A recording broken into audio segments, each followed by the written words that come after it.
all the good people in our community that work behind the scenes. People are so passionate about the good that they do.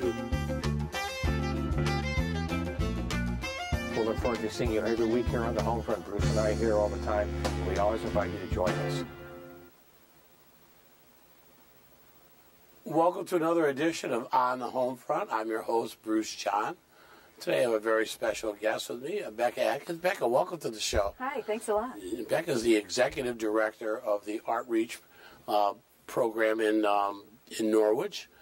And Becca, it's just a very exciting thing that you do for anyone with some psychiatric problems, and how you expose them to the arts. I think it's very, very rewarding. Thank you, thanks. And how long have you been doing that? I have been there since 1993, so 21 years. Wonderful. Well, I think that we do have a video of a little song that you did with Dick, and I think we're going to watch the video, and then we can talk about some of the programs that you do. So why don't we go to the video right now, and we'll come back and talk about it after we've all seen it. Great. So we're going to do a parody song for you today. This is a song to the tune of Dancing Cheek to Cheek, and it was written by one of our van drivers at Artreach, Diane. It's about a common psychiatric diagnosis.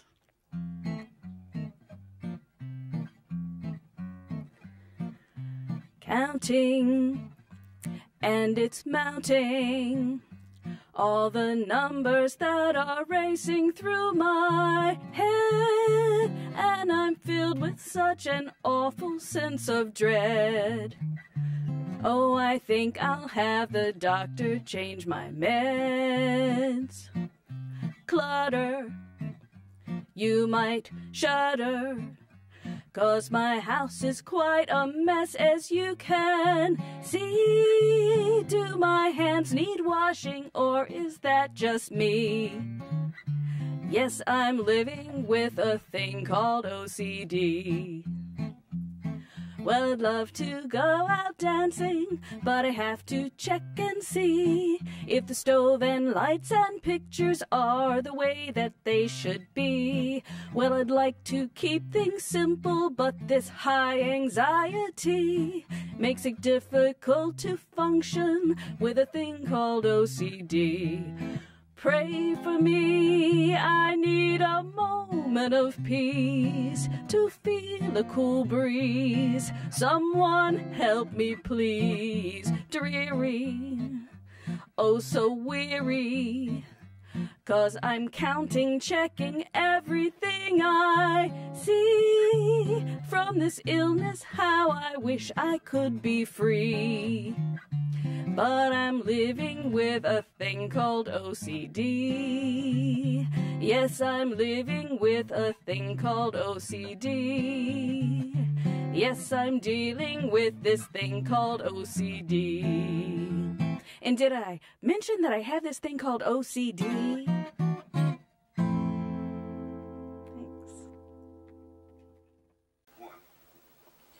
Well, that was quite a song. You sing quite lovely too. That was very nice. So, this is just, you need to explain to people. I mean, it's not like you're making fun of yourselves, but you're talking about it openly, about the psychiatric problems that people have. Absolutely. What we try to do is take mental health themes and find what the comedy or the irony is, because if you can bring some humor to really painful things, you can heal anything. And one of the reasons that we use parody songs is that the tunes are familiar to people, so they hear the lyrics. And we try to present something in these parodies that might be unfamiliar to our audience. So we're doing music, we're doing comedy, but we're also teaching about mental illnesses and the people who have them, to try to reduce some of the negative stereotypes. Well, I noticed that the hand washing. Yes. And the excessive hand washing, OCD, and then the clutter in the homes. And, right. And then the repeating of things. Right. And the way you repeat it, I mean, those are just accentuating some of the problems that these folks have. Right. And the thing is, I think maybe if we were made up of people who are not diagnosed, it might be a little harder to swallow, but this is a peer-run agency. I have a diagnosis as well. So all of us who work in our theater troupe have experienced psychiatric disorders, and we're speaking from a place of having lived it, of lived experience. So we are, by all means, not making fun of it. We are trying to find ways to hold pain in a lighter manner to heal it. No, that's a really nice way to put it. Maybe a bigger overview of what Artreach is. Okay. Artreach is actually, it's the home of the Second Step Players Theater Troupe, which I'll tell you more about in a minute. Okay. But Artreach as a whole is an arts and mental health agency. So the people who come and participate in the arts with us have experienced often chronic psychiatric disorders like anxiety, depression, manic depression, schizophrenia. And what they do with us is leave our diagnosis at the door, and while we're at Artreach, engage in some kind of a creative process, be it music or theater rehearsals or visual arts or writing. So we just get together and use creativity to help people reconnect to themselves and use that creativity in the service of their recovery from their mental health issues. Wow, that just sounds fantastic. And I know that you do public performances. Oh, you bet. The Second Step Players Theater Troupe has been performing since 1985, wow. before I was around. And their primary form is sketch comedy and stand-up comedy, and then peppered with these music parodies. But they do sketch comedy about the mental health system and what it's like to live in America when you have a psychiatric diagnosis. There's a lot of material for sketch comedy with all the politics that go on, and even trying to get access to mental health care, which is very, very difficult. And we find ways to take a spotlight to the difficulties that people are not even aware of. Often our politicians are not aware of how difficult it is to get services, but if you make them aware, they'll help. Yeah. So that's what we try to do. Well, and we do it through comedy. So through comedy and through music, right. and through poetry, and so how do you go about taking someone who's troubled? When you say when they come through the door, they leave that behind. Are people able to do that and just and to dive right in? You know, they are. New people often come in a little bit tentative and shy, and they're not quite sure how to, what to make of things. But we have a core group of people who have worked there for years, some for as long as I've been there, so 20 plus years. And that group of people is gentle and accepting, and they help hold the space. So the shy person can come in, 5 or 10 times, and eventually they notice everybody's going to be nice to them. They're going to be able to experiment with whatever art form without anyone making fun of them. And often it's the first time in someone's life that they've been treated with that kind of acceptance. That goes for community volunteers as well as our program members. So the community itself is one of the things that we take great pride in. People agree to practice being positive while they're there, being kind to each other, and it's just a nice place to be. And that helps a lot. Where's the actual place? Our offices are located right now in an office building at the Uncas on Thames campus in Norwich. It's not really ideal for an arts program. Our classes happen in an unfinished basement. Oh, you don't have a big community room or anything? Yeah, that's the community room. It's an unfinished basement. It works for us because we're there, so we warm it up. But our dream is to have a theater, is to have a building that has a theater that Second Step Players would use, and also community theater groups would use, with Second Step Players serving as crew for other theaters. I have a big dream for that. Wow. So are you a charity? Are you a charitable organization? We are. We are a 501c3 nonprofit. Our primary source of funding is the State of Connecticut Department of Mental Health and Addiction Services. They've been incredibly supportive over the years, which is awesome since they're the target of much of our comedy. I think that they have a fabulous sense of humor, and they say that we keep them honest, which I appreciate a lot. And we also get some funding from the Connecticut Office of the Arts. which is wonderful, and from private donors. So, tell me about some of the performances in recent years. Okay, What's going so on? let's see. We have been, the last several years, we've annually been having a holiday show that we call the Holiday Follies. This year it was called All for Your Delight. And it involves, you know, dysfunctional, skits about dysfunctional holiday stuff, which there's an endless supply of material about. This year we included poetry from our writing classes. We have these weekly writing classes, and we had some poetry. Our music director, Dick Pape, who played with me on the song, provided orchestration for these poems, and we had visual things happening, like parachutes and lighting. And so that was a local show that we did recently. Where did you perform that? That was at the Donald Oat Theater, which is part of the Norwich Arts Center. We also have performed a lot in that town at the Spirit of Broadway Theater. Beautiful theater. So that's what we do, is move out into the community and partner with agencies like that when we need to perform.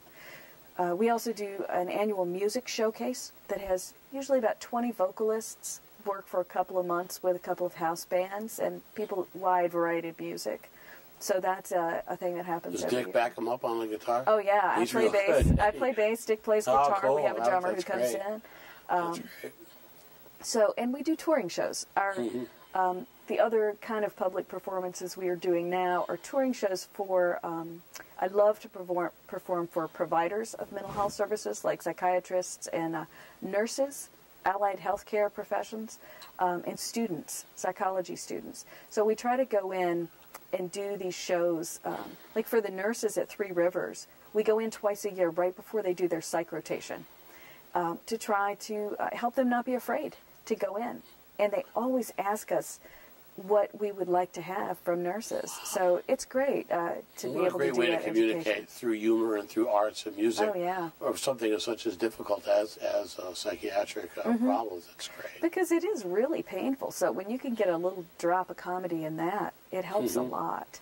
Well, I bet it really helps the doctors and the administrators and stuff to understand these are people, the people with hearts and they're not just patients. Right. It humanizes things. And one of the key things that happens at these touring shows is that we do a segment at the end, a question and answer that we call Truth, where the actors, after being seen as actors, reveal their diagnosis, whether they take medication, whether they've been hospitalized or not, and that starts a dialogue. And quite often, it puts people face to face with their own stereotyping, because they're often incorrect. I mean, people miss that I have a diagnosis a lot of the time. They're like, "Oh, you do too, huh?" So it's an interesting conversation, and we're pretty open about answering any questions the audience has. You know, you can't get cured without the truth. It's true. It's, you know, I forget sometimes that people have a difficult time talking about mental illness because it's so much a part of my world. And it has been for so many years. And when people work with us, it's easy to talk about. And we talk about it. Society has a big problem with it. They still do. Yeah. Which is amazing, since, you know, 1 in 4 people will experience mental health issues during their lifetime. That's a lot. It sure is. You know? It's more than that. Yeah, I mean, just look around your family. Yeah. If you've got more people in your family, probably one of y'all. How many, like right now, like in current, we're in February 2014, how many folks you have coming in and out for these various programs right now? Just an idea. Participating in the program? Yeah. We have somewhere between 70 and 80 active members at Artreach right now. And some of them... That's great. I know, right? That seems to be the going number during the course of a year. People participate with us in a lot of different ways. Some people do the performance things with us. Some people just come in and do our writing classes or our walking club. We're working on wellness also. So 3 times a week, Dick takes people out walking, and a lot of people go. So we're trying to work on recovery from different angles. And we have a recreation program as well. So we take people out into the community to theater productions to music concerts in the summer, to movies, stuff like that. Cool. To rebuild social skills and just, remember what it's like to be in the community, and isolate less. Isolation. So. Isolation. It's a big word for people with psychiatric problems, isn't it? Oh yeah, it really is. It is. It's tough. If you've been going along your merry way in your life, and all of a sudden, and you've had a career and college degree, and you hit a brick wall that is, say, major depression, it can make you feel really embarrassed afterwards, and that's what we call internalized stigma. Mm-hmm. And that internalized stigma and the shame that goes with it is a real problem. So, I mean, that's part of how being kind to people helps. They reconnect with themselves so that they can isolate less. And in a safe environment, we help people get back into their regular lives. How do they find you, Becca? A lot of the time they find us because they hear people in a partial hospital program group or a therapy group talking about this fun thing they're doing. And at Second Step Players or at Artreach in the recreation program. And their friend will call up and say, how can I get involved? And I talk to them and we find a spot where they can be. How can they get involved? Are there limitations to your to your services? There are some. I mean, one limitation, I guess, is that our program members come in having a psychiatric disorder of some kind. You don't have to bring a doctor's note, but that's really who we cater to. Although there are some community members that come and work with us as well. And you pretty much have to have enough recovery under your belt to operate well in a group. So you have to be willing to be kind to people. You have to have enough self-awareness to know if your symptoms are getting in the way of being in the group. And we welcome people back. We just, they just tell me, I'm not doing well right now, I'm going to step out. And then they're welcome back when they're ready. And pretty much that's it. If you're managing your symptoms well enough.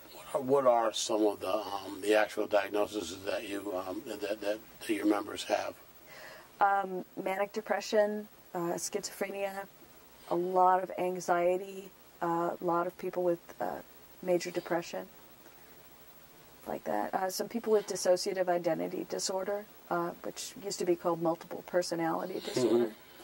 Mm-hmm. It runs the gamut, really. Yeah. It's just amazing. You can do this all through art and music and poetry. It's a beautiful thing. Well, it's really it's a common thread. I think all human beings are creative, and creativity is healing.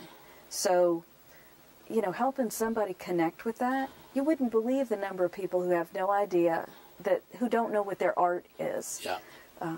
When we do performances, sometimes I'll ask the audience, how many people know what your art form is? And some of them just barely raise their hand. It's almost like they're ashamed to admit it, which is fascinating to me. But we help people really be comfortable finding some way to be creative. There's certain performances. Do you write your own performances if Yes. you do theater? We do. There's some community writers who write with us as well, but our material is generated from our own experiences. Particularly the stand-up comedy. I don't think I mentioned that yet. We have a program called Stand Up for Mental Health Connecticut that was begun by a guy in Vancouver. His organization is just Stand Up for Mental Health. And he taught us over a 12-week period on Skype how to write stand-up comedy. And man, that is hard writing. But we now have 13 stand-up comics who took their mental health histories and mined it for comic gold and crafted these wonderful stand-up comedy routines. Do you have any examples? Do you have any? Can you ever think of any? You mean like of the jokes? Off the top of my head, no. Okay. It's so specific how you do a setup and punchline that Oh no, comedy is a serious art. It really is, and the reason we did it was that one of our pieces of technology is feel the fear and do it anyway, and that's a generalizable skill. If you can do that, you can overcome fears out in the world of a job interview, say, because you feel fear and now you know you're not going to die. But yeah, people weren't afraid anymore doing the sketch comedy because they'd done it so much. So I'm always having to raise the bar. It's like, for the people who've been there 20 years, what can we do next that's a little harder than what you've already done so that you can keep growing? And stand-up comedy was that thing. Oh, I bet. I mean, back in the old Shabu days, I can remember watching Martin Mull come in and just do a set, like an opening set, like an hour and 15 minutes before a rock band with a bunch of crazed hippies wanting a rock band, Right. and just killing it. I mean, he was just awesome. I mean, it was just what courage I thought it took to go out and do something like that. Oh, it's scary. That is working without a net, man, when you're out there alone. I've done it. I did some stand-up comedy with the teacher in Vancouver, and I've done the local shows as well. We've now done 4 rounds of 12-week training with him. So people are getting pretty good at it. Where can we come and see this comedy? Well, geez, we don't have a stand-up show booked right now. I just booked a show in Waterbury that's going to be a public show, but I can't tell you the details. We'll have to get you to Willimantic, because I know a guy who has a theater here in Willimantic called the Red Box. So we're going to have to get you up here, I think. We would love to. We love to do public performances, and our tour show that's ready to go right now includes several of the comics doing 3-minute, really condensed versions of their acts, which are wonderful. They took the best of and distilled it. So we use several of the stand-ups, and we do a couple of parody songs, and we do a couple of sketch comedy pieces. Becca, can you see the progress with people's actual overall mental health? Can you see it kidding? From when they walk in the door and when they've been there a while? Yeah. Tell me some successes. It's amazing. Gosh, I know a man who came in who was hearing voices actively and so paranoid. It was very difficult for him to be around people. And he came in and out at first. He'd come to a couple of rehearsals and not stay the whole time. He would disappear and go home on the bus. And after a while, he grew to trust me. So he would ask me, do you think so-and-so's talking about me? I think they're talking about me. And I'd say, well, can we check it out?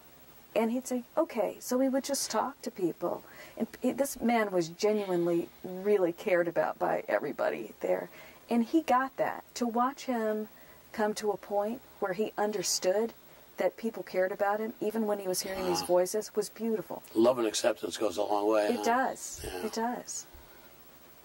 And is that kind of what your goal is? I know that your goal, you do the music, you do the comedy, you do the poetry, but overall, is it to make people better and have a better life? Yes, absolutely.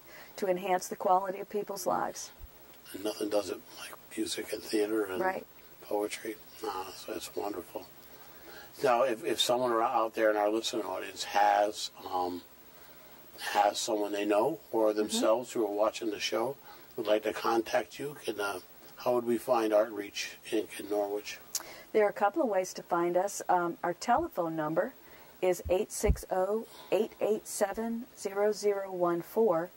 And the easier thing to remember is our website, which is www.artreachheals.org. Artreachheals.org. Yes.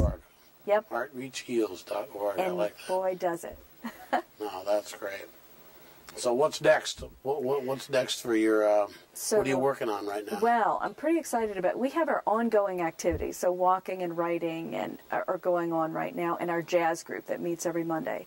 But we have an exciting project that's starting February 22nd. There's a group from New York called Story Pirates, and they are coming in to do writing classes with a specific group of people, with young adults between 18 and 30 years old. And this is a group that has not gotten as many mental health services until the last few years. They kind of slipped through the cracks.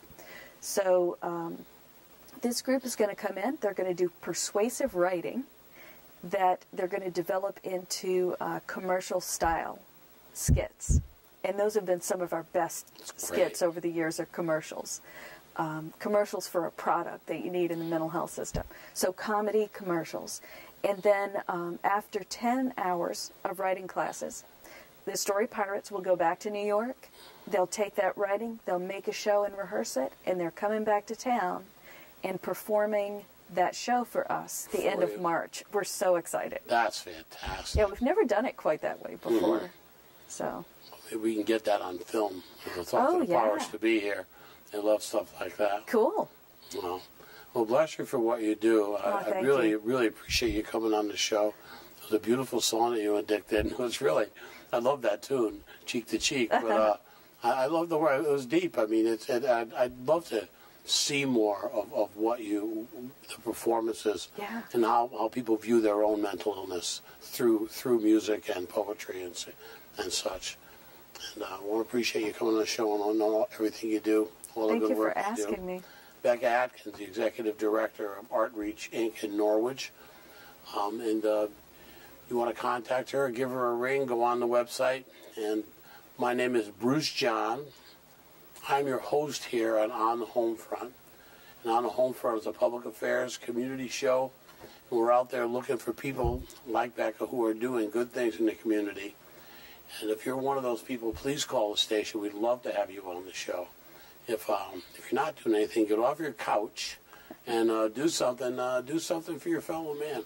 Because in the end, the love you take is equal to the love you make. And we'll see you next time on the Homefront. Thanks for being with us today. Thank you, Becca. Thank you. Great to meet you.